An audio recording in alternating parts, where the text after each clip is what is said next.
Welcome to Achari education YouTube channel. Perspectives in ఎడ్యుకేషన్లో భాగంగా మనం సైకాలజికల్ కాన్సెప్ట్ సంబంధించినటువంటి అంశాల్లో ఫస్ట్ యూనిట్లో మనం చెప్పుకుంటున్నాం. పరిశీలన పద్ధతి అయిపోయింది, తర్వాత అంతఃపరిశీలన పద్ధతి కూడా పూర్తయింది. తర్వాత పద్ధతి వ్యక్తి చరిత్ర పద్ధతి. దీన్ని మనం ఏమంటామంటే కేస్ స్టడీ అని అంటాము. తర్వాత డయాగ్నోస్టిక్ మెథడ్ అని కూడా అంటాము. ఇంకా రోగ నిర్ధారణ పద్ధతి అని అంటాము. లేదా ఇంకా వ్యక్తి చరిత్ర పద్ధతి లేదా వ్యక్తి అధ్యయన పద్ధతి అని ఎన్ని రకాల పేర్లు మనకు వ్యక్తి చరిత్ర పద్ధతికి ఉన్నది. వ్యక్తి చరిత్ర పద్ధతి లేదా వ్యక్తి అధ్యయన పద్ధతి, రోగ నిర్ధారణ పద్ధతి, కేస్ స్టడీ పద్ధతి, డయాగ్నోస్టిక్ మెథడ్ అని మనకు ఇన్ని రకాలుగా మనకు ఈ పద్ధతికి ఉన్నటువంటి పేర్లు. అయితే వ్యక్తి చరిత్ర పద్ధతికి సంబంధించినటువంటి అంశాలు తీసుకుంటే, ఒక వ్యక్తిలోని వివిధ ముఖ్యాంశాలను నిశితంగా లోతుగా పరిశీలించి నమోదు చేసి విశ్లేషించి వ్యాఖ్యానించడాన్ని వ్యక్తి చరిత్ర అధ్యయన పద్ధతి అని అంటారు. అంటే ఏదైనా ఒక వ్యక్తి గురించి సంబంధించి ఏదైనా ఒక సమస్య ఉండొచ్చు, లేదా మనమే ఏదైనా తెలుసుకోవాలనేటువంటి ప్రయత్నం చేస్తున్నాం ఒక వ్యక్తికి సంబంధించి. అలాంటప్పుడు ఆ వ్యక్తికి సంబంధించి ఏ విధంగా ముఖ్యమైనటువంటి అంశాలను నిశితంగా లోతుగా పరిశీలించి నమోదు చేయాలి. అలా లోతుగా పరిశీలించి నమోదు చేసి వాటిని విశ్లేషించి వ్యాఖ్యానించడాన్నే వ్యక్తి చరిత్ర అధ్యయన పద్ధతి అంటారు. ఏదైనా ఒక వ్యక్తికి సంబంధించి ఇది మనం ఎక్కువగా విద్యార్థుల్లో సంబంధించి తీసుకుంటాం. స్టూడెంట్స్ సంబంధించినటువంటి విద్యార్థికి సంబంధించినటువంటి సమస్యలు ఏమున్నాయి, విద్యార్థికి సంబంధించినటువంటి ఆ సమస్యలకు సంబంధించి చదవడంలో సమస్యలు, రాయడంలో సమస్యలు, లేక ఇంకా వేరే ఇతరత్ర సమస్యలు ఏవైతే ఉంటాయో అలా ఒక వ్యక్తికి సంబంధించి మనం తీసుకుంటాం కాబట్టి వ్యక్తి చరిత్ర పద్ధతి అని చెప్తాం. కాబట్టి వ్యక్తికి సంబంధించినటువంటి పూర్తి బ్యాక్గ్రౌండ్ ఇన్ఫర్మేషన్ అనేది మనం తీసుకోవాల్సినటువంటి ఉంటుంది. దీన్ని మనం వ్యక్తి అధ్యయన పద్ధతి అని అంటాం. తర్వాత సమగ్ర వ్యక్తి పరిశీలన దీనికి స్టడీ. సమస్యాపూరిత విద్యార్థికి సంబంధించి సమగ్ర విచారణ జరిపి ఆ వ్యక్తి సమస్యను నివారించేందుకు ఉపయోగపడే పద్ధతి వ్యక్తి చరిత్ర పద్ధతి అని బోని అండ్ హల్పిల్ సూచనలు మనకు పేర్కొని చెప్పడం జరిగింది. ఈ అంశాన్ని మనకి ఎవరు అందించారంటే బోని అండ్ హల్పిల్ ఈ సూచనలో పేర్కొనడం జరిగింది. అంటే ఒక సమస్యాపూరితమైనటువంటి విద్యార్థికి సంబంధించి ఆ సమస్యకు సంబంధించి సమగ్ర విచారణ చేసి మరి ఆ విచారణ చేసిన తర్వాత ఆ వ్యక్తికి సంబంధించినటువంటి సమస్యను నివారించేందుకు ఉపయోగపడే పద్ధతే వ్యక్తి చరిత్ర పద్ధతి అని బోని అండ్ హల్పిల్ సూచనలు పేర్కొనడం జరిగింది. ఇది మనకు ఇంపార్టెంట్, ఎందుకంటే వ్యక్తి చరిత్ర అధ్యయన పద్ధతికి సంబంధించినటువంటి నిర్వచనం కానీ ఇంకా మనం చెప్పుకోవచ్చు. అయితే ఈ వ్యక్తి అధ్యయనంలో మనకు 2 రకాల దశలు ఉన్నాయి. ఈ 2 రకాల దశల్లో ఒకటి సమస్య నిర్ధారణ దశ, సమస్య నివారణ దశ. అంటే దీన్నే మనం డయాగ్నోసిస్ స్టేజ్ అంటాం, తర్వాత క్యూరేటివ్ స్టేజ్ అని మనం చెప్తాం. వ్యక్తి అధ్యయనంలో 2 దశలు: సమస్యను నిర్ధారించడం, సమస్యను నివారించడం. అంటే సమస్యను ఐడెంటిఫై చేయడం, ఈ సమస్య ఉంది అని తెలుసుకోవడం. మరి ఆ సమస్య ఉందని తెలుసుకున్న తర్వాత ఏం చేయాలా, దాన్ని నివారించాలా. ఈ 2 అంశాల గురించి మనం ఇంకా క్లియర్గా తెలుసుకుందాం. సమస్య నిర్ధారణ దశకు సంబంధించి తీసుకుంటే వ్యక్తి సమస్యను ఏం చేయాలా, గుర్తించడం. వ్యక్తికి సంబంధించినటువంటి సమస్య ఏముంటుందో గుర్తించాలా. సమస్యకు కారణాలు ఏమై ఉంటాయో పరికల్పనలు చేయడం. పరికల్పన అంటే హైపోథెసిస్ అంటాం. పరికల్పన అంటే ముందుగా ఊహించడం, ముందుగా కొన్ని ఊహించుకోవడం అని చెప్పుకోవచ్చు. ముందుగా ఊహించడం, థింక్ చేయడం, దానికి సంబంధించినటువంటి సమస్యకు కారణాలు ఏమై ఉంటాయో ముందుగానే ఊహించుకోవాలి. ఇలాంటివి ఉండొచ్చా అని దాన్ని పరికల్పన చేయడం అని అంటాం. సమస్యకు సంబంధించిన విషయాన్ని ఆ వ్యక్తికి సంబంధించినటువంటి డైరీలు కానీ, ఉత్తరాలు, ఇంటర్వ్యూలు, పాఠశాల రికార్డులు, ప్రగతి పత్రాలు, క్రమాభివృద్ధి పత్రాలు, ఇంకా సంఘటన రచనలు, మానసిక పరీక్షలు, మాపనలు, శోధికల ద్వారా సేకరించాలి. మరి ఆ విద్యార్థికి లేదా వ్యక్తికి కానీ విద్యార్థికి కానీ, మన విద్యార్థికి సంబంధించి తెలుసుకుంటాం కాబట్టి ఆ విద్యార్థికి సమస్యకు సంబంధించినటువంటి విషయానికి సంబంధించి డైరీలైనా, ఉత్తరాలైనా, ఇంటర్వ్యూలైనా, పాఠశాలకు సంబంధించినటువంటి అంశాలన్నీ కూడా మనం సేకరించుకోవాలి. ఎందుకు? ఆ సమస్యకు సంబంధించి సొల్యూషన్ ఎక్కడ దొరుకుతుందో అనేటువంటిది మనం చూసుకోవాలి. తర్వాత సేకరించినటువంటి విషయాన్ని విశ్లేషణపూర్వకంగా వ్యాఖ్యానించి పరికల్పన సరిచూసుకోవాలి. ముందుగా పరికల్పనలు ఊహించుకున్నాం. ముందు ఏం చేసాం? పరికల్పనలు ఊహించుకున్నాం ఈ విధంగా ఉండొచ్చు అని. తర్వాత ఇవన్నీ సేకరించిన తర్వాత, ఈ అంశాలన్నీ సేకరించిన తర్వాత విషయాన్ని విశ్లేషణపూర్వకంగా వ్యాఖ్యానించి పరికల్పనలు సరిచూసుకోవాలి. దీనికి టాలీ అయిందా లేదా అనేటువంటిది సరిచూసుకోవాలి. దీన్ని సమస్య నిర్ధారణ దశ అని చెప్పడం జరుగుతుంది. ఇక తర్వాత సమస్య నివారణ దశ. సమస్య నివారణ దశకు సంబంధించి తీసుకుంటే సమస్య స్వభావాన్ని బట్టి చికిత్స వల్ల కానీ, సూచన వల్ల కానీ, పరిస్థితులు మార్పుల వల్ల కానీ పరిష్కార మార్గాలు ఎన్నుకోవడం. మరి మనకు ఒక సమస్య అనేటువంటిది తెలిసింది. ఆ సమస్యను ఏ విధంగా నివారించాలంటే దాన్ని చికిత్స వల్ల కానీ, ఏదైనా లేకపోతే ఇచ్చేటువంటి సూచన వల్ల కానీ, లేదా పరిస్థితుల మార్పు వల్ల కానీ పరిష్కార మార్గాలను మనం ఎన్నుకోవాలి. ఏదైతే బాగుంటుంది సమస్యను నివారించడానికి అనేటువంటిది. తర్వాత సమస్య పరిష్కారానికి చేసిన నివారణోపాయాలు ఎంతవరకు సఫలమైనవో గమనించాలి. ఆ సమస్యను మనం పరిష్కరించడానికి నివారణ ఉపాయాలు ఉంటాయి కదా, ఆ నివారణోపాయాలు ఎంతవరకు సఫలమైనవి అనేటువంటిది తెలుసుకోవాలి. తర్వాత వ్యక్తి ప్రవర్తనలో వచ్చిన సక్రమమైన మార్పులను గమనించి అంతిమ అభిప్రాయాలను వ్యక్తపరచాలి. పై అంశాలన్నింటిలో సమగ్రమైన రిపోర్టును తయారు చేయడం వ్యక్తి సమగ్ర పరిశీలన కిందికి వస్తుంది. అంటే వ్యక్తికి సంబంధించినటువంటి పూర్తి సమాచారాన్ని మనం తీసుకుంటున్నాం కాబట్టి. ఇంకా పాఠశాలకు సక్రమంగా హాజరు కాకపోవడం, తర్వాత దొంగతనం కావచ్చు, దౌర్జన్యం కావచ్చు, పాఠ్యాంశ అధ్యయనంలో వెనుకబడడం కావచ్చు, వ్యాకులత, అమితంగా సిగ్గుపడడం, హఠం చేయడం, ఇవన్నీ మొదలైనటువంటి ప్రవర్తన సమస్యలు ఉన్న విద్యార్థులను వ్యక్తి చరిత్ర ద్వారా అధ్యయనం చేయవలసి ఉంటుంది. అంటే ఇలాంటి విద్యార్థులు ప్రతి తరగతిలో ఉంటారు.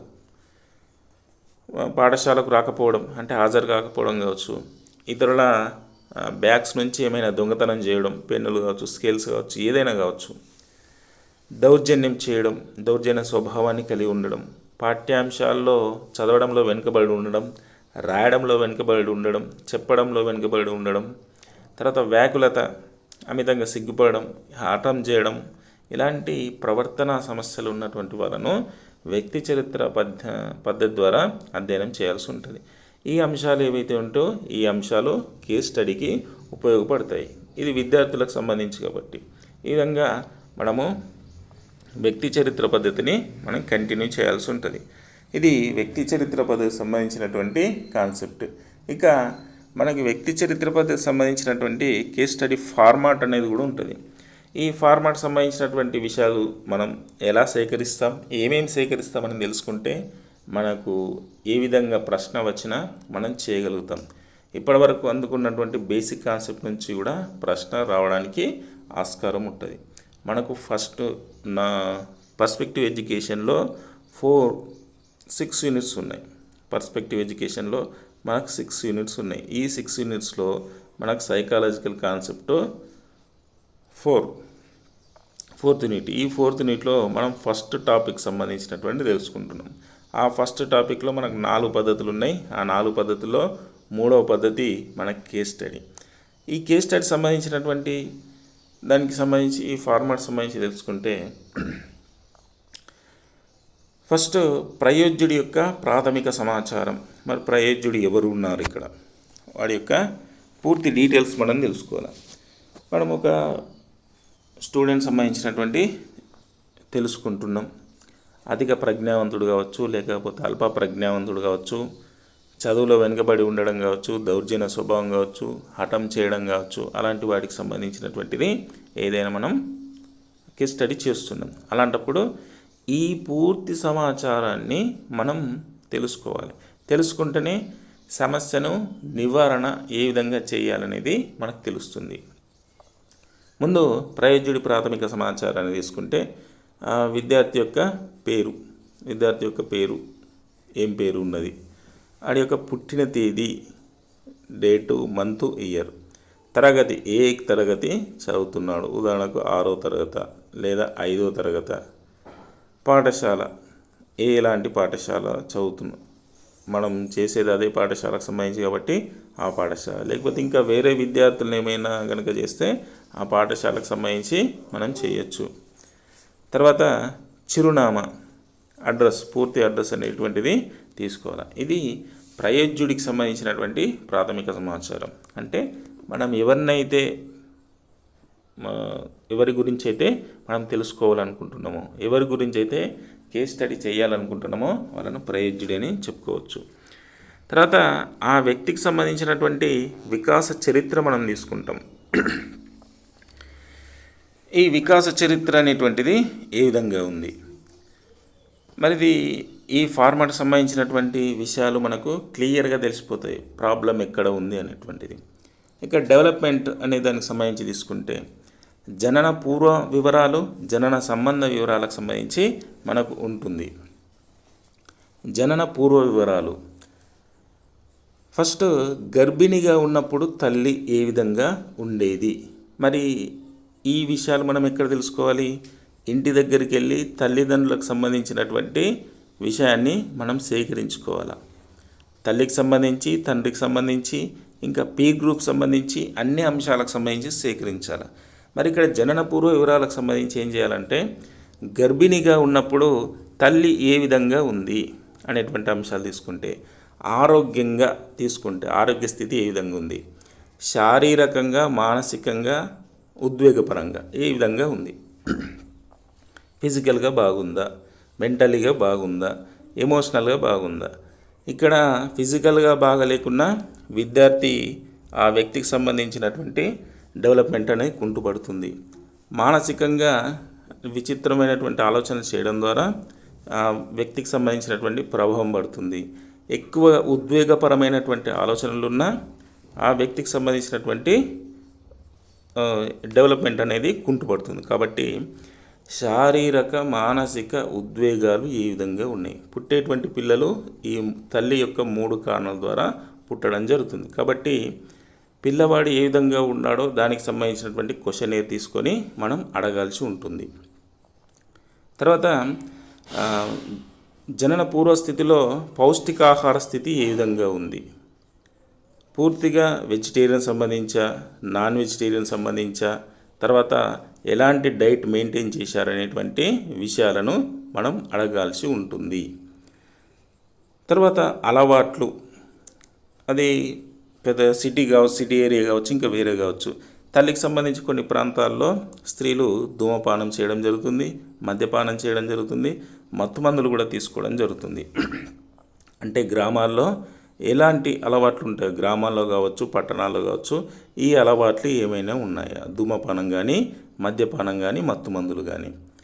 మరి ఈ అలవాట్ల ద్వారా ఏం తెలుస్తుందంటే విద్యార్థికి సంబంధించినటువంటి ఫిజికల్ కానీ, మెంటలీ కానీ, ఎమోషనల్ పరంగా కానీ తల్లి ఏ స్థితిలో ఉంటే పిల్లలు ఆ స్థితిలో ఉండడానికి ఆస్కారం ఉంటుంది. తల్లి సరైనటువంటి డైట్ తీసుకుంటే కనుక విద్యార్థులు కూడా సరైనటువంటి డైట్ పొజిషన్లో ఉంటారు. తల్లికి సంబంధించినటువంటి అలవాట్లు, ఇలాంటి అలవాట్లు ఉంటే కనుక విద్యార్థికి సంబంధించి వాడి యొక్క మెదడుకు సంబంధించినటువంటి పరిస్థితుల్లో చేంజెస్ వస్తాయి. కాబట్టి ఆ ధూమపానం, మద్యపానం, మత్తుమందులు ఏమైతే ఉంటాయో అవి మనం తెలుసుకోవాల్సి ఉంటుంది. ఈ విధంగా జనన పూర్వ వివరాలు తెలుసుకోవాలి. దీంట్లో ఇంకొక అంశం ఏంది, జనన పూర్వకాలం పూర్తి అయిందా లేదా, అంటే 9 months అనేటువంటిది తల్లి గర్భంలో పూర్తయిందా, లేకపోతే నెల ముందే పుట్టాడా, తర్వాత లేటుగా పుట్టాడా, తర్వాత ఈ అంశాలన్నిటి కూడా సేకరించాలా. ఎక్కువ యాక్టివ్గా ఉన్నటువంటి పిల్లలు కాస్త ముందే పుట్టడం జరుగుతుంది. లేకపోతే యాక్టివ్గా లేనటువంటి పిల్లలు టైం లేట్ కావడం జరుగుతుంది. కాబట్టి ఈ అంశాలను కూడా మనం తీసుకోవాల్సి ఉంటుంది. జనన పూర్వకాలం పూర్తయిందా, లేకపోతే ముందే పుట్టిరా, లేకపోతే తర్వాత పుట్టిరా, మళ్ళీ ఏమైనా ప్రాబ్లం ఉంటే కనుక ఏమైనా చర్యలు అనేటువంటిది తీసుకున్నారనేటువంటి అంశాలు మనం తీసుకోవాలి. ఇది జనన పూర్వ వివరాలకు సంబంధించి. తర్వాత జనన సంబంధ వివరాలకు సంబంధించి, ఈ జనన సంబంధ వివరాలకు సంబంధించి తీసుకుంటే మరి ప్రసవం తీరు ఎలా అయింది, నార్మల్ డెలివరా, సిజేరియన్ డెలివరా, లేకపోతే ఎనీ ఎక్విప్మెంట్స్ ఏమైనా పరికరాల సహాయంతో డెలివరీ అయిందా, మరి ప్రసవం తీరు అనేటువంటిది కూడా పిల్లల డెవలప్మెంట్ కూడా ఇది కూడా ఒక తోడ్పాటును అందించడం జరుగుతుంది. తర్వాత జనన సమయంలో జరిగినటువంటి గాయాలు, డెలివరీ అయ్యేటప్పుడు పిల్లలకు సంబంధించినటువంటి ఏమైనా గాయాలు జరిగాయా, చేతులు కానీ కాళ్ళు కానీ, తర్వాత తల భాగానికి సంబంధించి ఏమైనా గాయాలు జరిగాయా, అవి కూడా మనం నోట్ చేసుకోవాల్సినటువంటి అవసరం ఉంటుంది.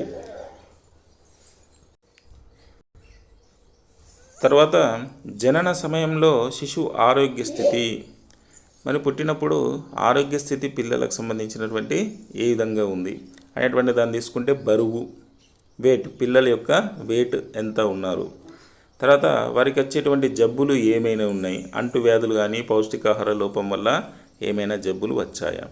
బరువు తక్కువ ఉంటే చాలా ప్రాబ్లమ్స్ ఫేస్ చేయాల్సి ఉంటుంది. కాబట్టి సుమారు 3 kgs 3 కిలోలు పుట్టాలి. పుట్టడం ద్వారా ఎలాంటి ఏ ప్రాబ్లమ్స్ ఉండవు.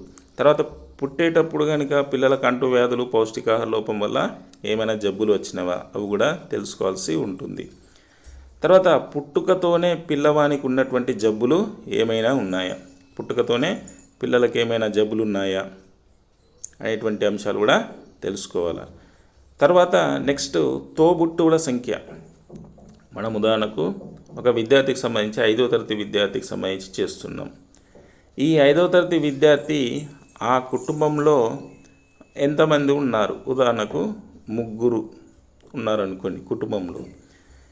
ఈ తోబుట్టువులలో శిశు క్రమ సంఖ్య, వాడు నెంబర్ 1 వాడా, నెంబర్ 2 వాడా, నెంబర్ 3 వాడా. ఉదాహరణకు నెంబర్ 2 గురించి మనం అధ్యయనం చేస్తున్నాం అనుకోండి. తోబుట్టువులలో శిశు క్రమ సంఖ్య 2వది. తర్వాత నెక్స్ట్ మరి ఇట్లా తోబుట్టువుల సంఖ్యకు సంబంధించి అవసరం ఏంటంటే, 1వ శిశువుకు సంబంధించినటువంటి మనం డీటెయిల్స్ కనుక తీసుకుంటే వాడికి ఎక్కువ గారాబం ఉంటుంది. ఆ అమ్మాయి కావచ్చు అబ్బాయి కావచ్చు గారాబం ఉంటుంది. రెండవ స్టూడెంట్కి సంబంధించి వాళ్ళ కుటుంబంలో 2వ క్రమ సంఖ్య ఉంటే కొద్దిగా గారాబం అనేది తగ్గిపోతుంది. తర్వాత వీళ్ళకి ఇచ్చేటువంటి ఫుడ్ కావచ్చు, వీళ్ళకి ఇచ్చేటువంటి చొరవ కావచ్చు, అన్ని రకాల వేరే ఉంటుంది. కాబట్టి తోబుట్టువుల సంఖ్య ఏంటి, తోబుట్టువులలో శిశు క్రమ సంఖ్య ఏంటి అనేటువంటి విషయాన్ని మనం గ్యాదర్ చేయాలి ఇన్ఫర్మేషన్. తర్వాత కుటుంబ చరిత్ర. కుటుంబ చరిత్రకు సంబంధించి చేసుకుంటే వీరి యొక్క కుటుంబం ఉమ్మడి కుటుంబమా లేదా వెస్ట్ కుటుంబమా అనేటువంటిది. తర్వాత కుటుంబ సభ్యుల సంఖ్య, కుటుంబ భౌతిక స్థితి. మరి ఉమ్మడి కుటుంబంలో ఉన్నటువంటి పిల్లల్లో ఐక్యూ కానీ, తర్వాత సోషల్ డెవలప్మెంట్ కానీ, ఐక్యూ కావచ్చు సోషల్ డెవలప్మెంట్ చేంజ్ ఉంటుంది ఉమ్మడి కుటుంబంలో. ఎందుకంటే వివిధ రకాల ప్రజ్ఞ అనేది డెవలప్ కావడం జరుగుతుంది. సాంఘిక పరిస్థితులు ఎలా సర్దుబాటు కావాలో తెలుస్తుంది. ఇతరులతో, పెద్దవారితో ఏ విధంగా ఉండాలా, చిన్నవారితో ఏ విధంగా ఉండాలా, తర్వాత వరుసలు ఏంటి, సంబంధాలు ఏంటి అనేటువంటివి కుటుంబంలో ఉమ్మడి కుటుంబంలో ఉండడం వల్ల ఇవన్నీ తెలుస్తాయి. తర్వాత కుటుంబ సభ్యుల సంఖ్య, మరి కుటుంబంలో ఎంతమంది సభ్యులు ఉన్నారు పూర్తిగా. కుటుంబంలో సభ్యులను బట్టి కూడా మనము ఈ డయాగ్నోస్టిక్ అనేది చేయవచ్చు. కుటుంబంలో ఎక్కువ మంది సభ్యులు ఉంటే కనుక ఆ పరిధి వేరే ఉంటుంది. కుటుంబంలో తక్కువ సభ్యులు ఉంటే కనుక ఆ విధానం వేరే ఉంటుంది. ఇక తర్వాత కుటుంబం యొక్క భౌతిక స్థితి, మరి పట్టణం అయితే ఏ విధంగా ఉంటుంది, కుటుంబం ఫిజికల్ స్టేటస్ ఏ విధంగా ఉంటుంది, అది సిటీ అయితే కనుక అది మురికివాడలో ఉన్నారా, మధ్యతరగతిగా ఉన్నారా, ఉన్నత తరగతి ప్రదేశం ఉందా అనేటువంటిది మనం తెలుసుకోవాలి. తర్వాత ఇల్లు, వారు నివసించేటువంటి ఇల్లు రకం ఏ విధంగా ఉంది, గుడిసెన, పెంకుటిల్ల, అపార్ట్మెంటా, భవనమా. అంటే వారు ఇళ్లలో ఉన్నారా, లేకపోతే పెంకుటిల్లా, లేకపోతే అపార్ట్మెంటా, భవనం అనేటువంటిది కూడా మనం తెలుసుకోవాలి. తర్వాత ఇంటి వద్ద వారు పాటించేటువంటి పరిశుభ్రత, ఆహార అలవాట్లు మొదలైనవి. ఆహారాన్ని ఎలా తీసుకోవడం జరుగుతుంది, వారి యొక్క ఆహార అలవాట్లు ఏంది, వాళ్ళ యొక్క పరిశుభ్రత ఏంటనేటువంటి విషయాలు మనం సేకరించాలి. తర్వాత ఇరుగు పొరుగు నివసించేటువంటి వారి వివరాలు, మరి చుట్టుపక్కల ఉన్నటువంటి వాళ్ళ యొక్క వివరాలు కూడా తీసుకోవాలా. వీడికి సంబంధించినటువంటి వివరాలు కూడా తీసుకోవాలి. మరి వీడు ఎలాంటోడు, ఏం చేస్తాడు, వాడి యొక్క స్థితిగతులు ఏంటనేటువంటిది కూడా మనం అధ్యయనం చేయాల్సి ఉంటుంది. తర్వాత తల్లిదండ్రుల వివరాలు. తల్లిదండ్రుల వివరాలకు సంబంధించినటువంటి వారు బతికి ఉన్నారా, చనిపోయారా, లేకపోతే విడిపోయారా, వారి మధ్య సంబంధాలు ఏ విధంగా ఉంటాయి, కలిసిమెలిసి ఉండడం జరుగుతుందా, లేకపోతే ఎప్పటికీ పోట్లాడుకోవడం జరుగుతుందా, లేకపోతే ఏ విధంగా ఉన్నటువంటి అంశాలు మనం తల్లిదండ్రులకు సంబంధించినట్టు తీసుకోవాలి. తర్వాత వారికి సంబంధించినటువంటి వయస్సు, తల్లికి సంబంధించి కానీ తండ్రికి సంబంధించి కానీ ఒక టేబుల్ ఉంటే ఆ టేబుల్కి సంబంధించినటువంటి మనం తీసుకోవాలి. తల్లి ఏజ్ ఏంటి, తండ్రి ఏజ్ ఏంటి, తల్లి విద్యార్హతలు ఏంటి, తండ్రి విద్యార్హతలు ఏమున్నాయి, తల్లి ఏం చేస్తుంది, తండ్రి ఏం చేస్తారు, తల్లి యొక్క ఆదాయం ఏంటి, తండ్రి యొక్క ఆదాయం ఏంటి, వీరి యొక్క సాంఘిక స్థితి ఏ విధంగా ఉంది, వీరి యొక్క ఆరోగ్య స్థితి ఏ విధంగా ఉంది, ఇది కూడా డెవలప్మెంట్కు కారణమవుతుంది.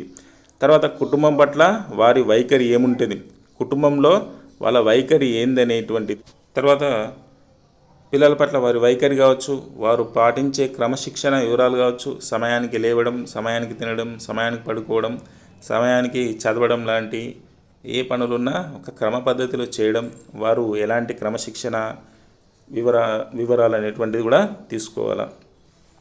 తర్వాత పాఠశాల చరిత్రకు సంబంధించి కూడా తీసుకోవాలి. పాఠశాలలో చేరినప్పుడు విద్యార్థి వయస్సు ఎంత ఉండే, ఇంతకు పూర్వం ఇతర పాఠశాల హాజరైతే వాటి వివరాలు కూడా సేకరించాలి. ఆ విద్యార్థి అదే సంవత్సరంలో చేరింది అనుకోండి, ఇంతకుముందు ఏ పాఠశాలలో ఉన్నాడో అక్కడ కూడా వివరాలు సేకరించుకొని రావాలా. మరి హాజరు శాతం అనేటువంటిది ఏ విధంగా ఉంది, రెగ్యులర్గా వస్తున్నాడా, ఇర్రెగ్యులర్ అనేటువంటి విషయాలు కూడా సేకరించాలి. తర్వాత తరగతికి సంబంధించి, పాఠశాలకు సంబంధించి, ఉపాధ్యాయుడికి సంబంధించి, సమవయస్కుల పట్ల పిల్లవాడి వైఖరి ఏంటి అనేటువంటివి కూడా తీసుకోవాలి. తరగతికి సంబంధించి ఏ విధంగా అనిపిస్తుంది, పాఠశాలకు సంబంధించి టీచరు, పీర్ గ్రూప్స్, వీళ్ళందరికి సంబంధించి పిల్లవాడి వైఖరి ఎట్లా ఉన్నది అనేది వాళ్ళ నుంచి సేకరించుకోవాలా. తర్వాత వీడిని కూడా మనం అడగాల్సినటువంటి అవసరం ఉంటుంది. తర్వాత పాఠ్య విషయాల్లో పిల్లవాడు ఎదుర్కొంటున్నటువంటి ఇబ్బందులు, మరి చదవడం అనేటువంటిది అర్థమవుతుందా, టీచర్స్ చెప్పినటువంటి పాఠ్యాంశాలు అన్నీ క్లియర్గా అర్థమవుతున్నాయా, మళ్ళీ ఇంటికి వెళ్ళి చదువుతున్నాడా లేదా, ఇవన్నీ కూడా మనం విద్యార్థి నుంచి సేకరించుకోవాల్సినటువంటి అవసరం ఉంటుంది. ఇంకా ఏమైనా ఇబ్బందులు ఉన్నాయా, తర్వాత విద్యార్థి ఏదైనా తరగతిలో మళ్ళీ చదివారా, ఇంతకుముందు ఒక తరగతి సరిగా నేర్చుకోకపోతే మళ్ళీ అదే తరగతిలో కూర్చున్నబెట్టి చదివించేవారు, మరి అలా ఏమైనా జరుగుతున్నాయా.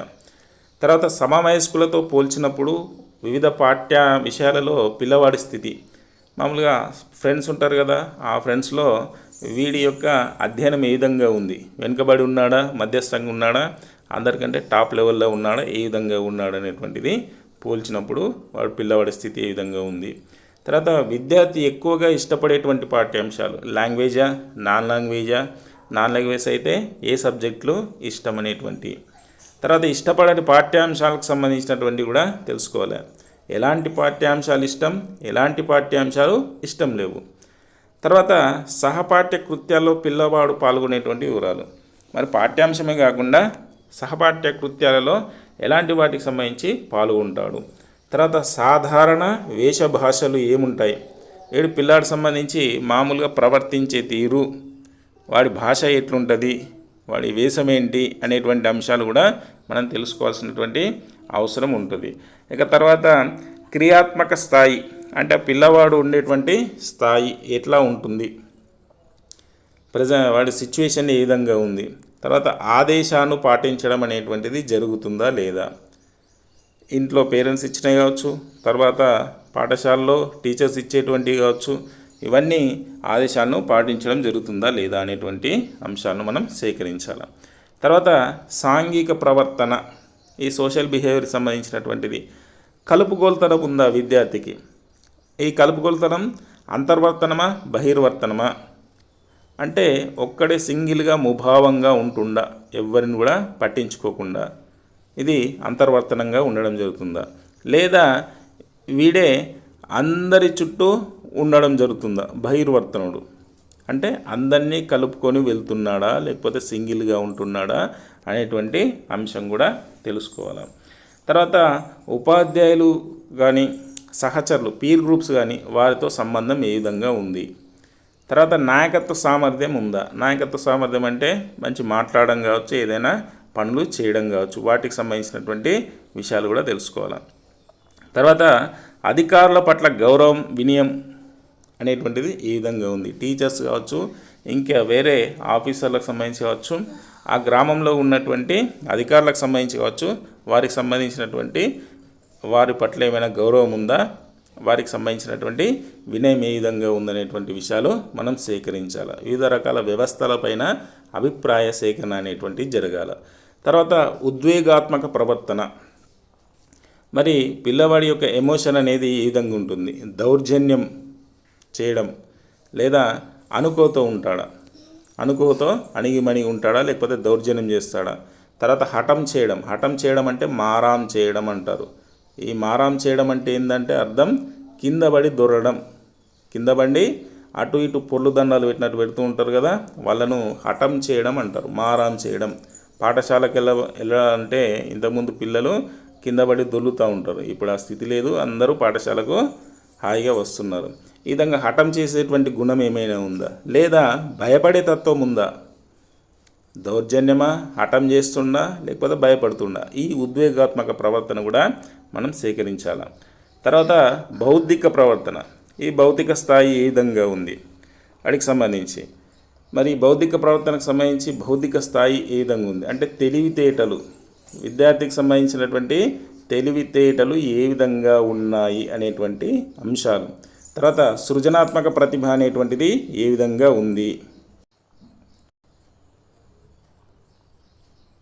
ఈ బౌద్ధిక ప్రవర్తన తర్వాత నెక్స్ట్ విషయాన్ని నివేదించడం. ఉపాధ్యాయ నివేదిక ఏంటి, తల్లిదండ్రుల యొక్క నివేదిక ఏంటి అనేటువంటిది కూడా స్వీకరించాలా. తర్వాత మనకు సమవయస్కులకు సంబంధించినటువంటి వారికి సంబంధించి, తర్వాత పిల్లవాడి నివేదికకు సంబంధించినటువంటి ఇవన్నీ కూడా మనం నివేదికలన్నీ కూడా మనం తీసుకోవాల్సినటువంటి అవసరం ఉంటుంది. తర్వాత ఇది మనకు కేస్ స్టడీకి సంబంధించినటువంటి ఫార్మాటు ఈ విధంగా ఉంటుంది. మొత్తానికి సంబంధించి తీసుకుంటే పిల్లవాడికి సంబంధించినటువంటి ప్రయోజడి ప్రాథమిక సమాచారం, వికాస చరిత్ర, తర్వాత కుటుంబ చరిత్ర, తర్వాత నెక్స్ట్ పాఠశాల చరిత్ర ఏ విధంగా ఉంది, సాంఘిక ప్రవర్తన ఏ విధంగా ఉంది, ఉద్వేగాత్మక ప్రవర్తన ఏ విధంగా ఉంది, తర్వాత బౌద్ధిక ప్రవర్తన ఏ విధంగా ఉంది, విషయాన్ని ఎట్లా నివేదించాలనేటువంటి దానికి సంబంధించినటువంటి అంశాలు ఇవి మనకు కేస్ స్టడీకి సంబంధించినటువంటి ఫార్మాటు. మనకు దీని నుంచి ప్రశ్న ఏ విధంగా వస్తుంది అంటే, ఏదైనా అంశం ఇచ్చి ఈ అంశాలు కేస్ స్టడీ ఫార్మాట్లో ఏ విభాగానికి సంబంధించినవి, లేకపోతే ఈ అంశము కేస్ స్టడీలో మనం చేయవచ్చా అనేటువంటి అంశాన్ని కూడా అడగచ్చు. ఇంకా ప్రశ్న ఏ విధంగా రావడానికి ఆస్కారం ఉందంటే, ఉదాహరణకు కేస్ స్టడీలో ఉద్వేగాత్మక విషయాలకు సంబంధించి సేకరణ జరుగుతుందా జరగదా అనేటువంటి అంశం అడగచ్చు. అట్లా మనకు ఫార్మాట్లో ఉన్నటువంటి విషయాన్ని ఫార్మాట్లో కేస్ స్టడీ ఫార్మాట్లో ఈ విషయాన్ని గురించి మనం తెలుసుకోవాల్సింది ఏంటి, తెలుసుకోలేనిది ఏంటి, అయినదేంటి కానిదేంటి అనేటువంటిది మనకు ప్రశ్న అడగడానికి ఆస్కారం ఉంటుంది. కాబట్టి ఈ ఫార్మాట్ కనుక మనం క్లియర్గా చూస్తే మనం కేస్ స్టడీ ఫార్మాట్లో ఏం చేస్తాము ఏం చేయమనేటువంటి విషయం తెలుస్తుంది. ఇక ఈ కేస్ స్టడీకి సంబంధించినటువంటి ఉపయోగాలు మనం తెలుసుకుంటే, ప్రతి మనిషి ఒక అద్వితీయ వ్యక్తి.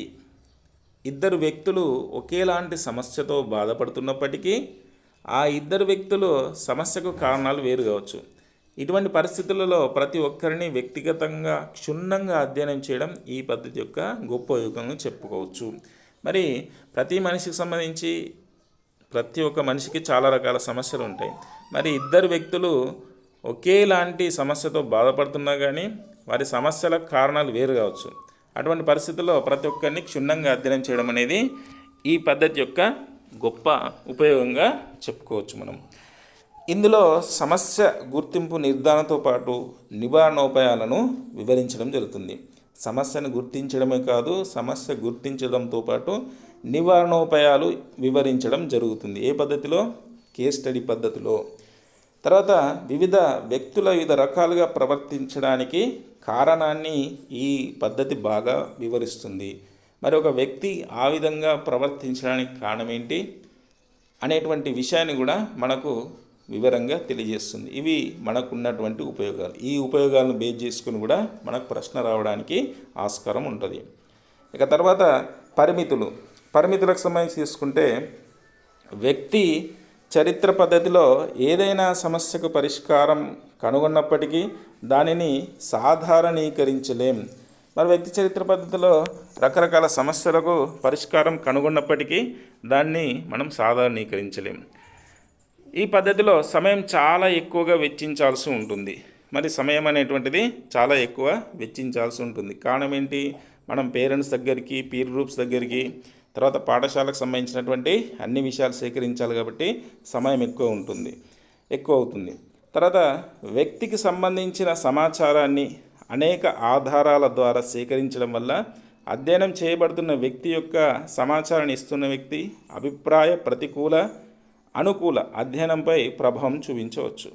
మరి వాడిచ్చేటువంటి సమాచారం సరైనటువంటిదేనా? ఉదాహరణకు మనం పేరెంట్స్ దగ్గరికి వెళ్ళినాం, మీ పిల్లవాడు చదువుతున్నాడా లేదా అంటే, చదవని విద్యార్థికి కూడా వాళ్ళ పేరెంట్స్ ఏం చెప్తారు? మా పిల్లాడు బాగా చదువుతాడు, ఎప్పటికి బుక్ ముంగడు పెట్టుకుంటాడు అంటాడు. అంటే ఆ అధ్యయనంపై ప్రభావం చూపడానికి ఆస్కారం ఉంటుంది. ఇది మనకు వ్యక్తి చరిత్రకు సంబంధించినటువంటి పరిమితులు. ఈ విధంగా ఫార్మాట్కి సంబంధించి కానీ, కాన్సెప్ట్ సంబంధించి కానీ, తర్వాత ఉపయోగాలు పరిమితులకు సంబంధించి కానీ మనకు ఈ విధంగా ప్రశ్న రావడానికి ఆస్కారం ఉంటుంది. ఇది మన కేస్ స్టడీకి సంబంధించినటువంటి పూర్తి కాన్సెప్ట్.